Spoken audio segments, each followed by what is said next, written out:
ବାବୁ ଆଜି ଯିବା ପରେ ମନ ଆଜି ଟିକେ ଦୁଃଖ ହେଇଯାଇଥିଲା, କିନ୍ତୁ ଯେହେତୁ ଆଜି ଗୁରୁବାର ଥିଲା ସେଥିଯୋଗୁଁ ଗାଧୁଆ ପାଧୁଆ ସବୁ କାମଦାମ ସାରି ଚିତା ପକା ଆରମ୍ଭ ହେଇଥିଲା।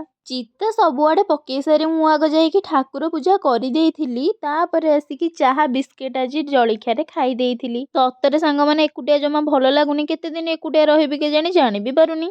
ଭୋଗ ଖାଇବା ପାଇଁ ଭାଉଜ ଆଜି ଟିକେ କଲ୍ କରିଦେଇଥିଲେ, ଯାଇକି ଦେଖିଲା ବେଳକୁ କେତେ କ'ଣ ଆଣି ସବୁ ଥୋଇ ଦେଇଥିଲେ। କ୍ଷୀରି ଖେଚେଡ଼ି ଦହି ଭାତ ସହ ଗାଜର ହାଲୁଆ ଆଉ ତା ସହ କିଛି ଡ୍ରାଏ ଫ୍ରୁଟ୍ସ ଦେଇଥିଲେ। 2 ଜଣ ମିଶି ଆମେ ଏକାଠି କରି ଖାଇ ଦେଇଥିଲୁ। ଦିହିପର ଖାଇବାରେ ଅରୁଆ ଭାତ ସହ ବାଡ଼ିଆ ଡାଲମା କଦଳୀ ପତ୍ରରେ ଖିଆ ଯାଇଥିଲା।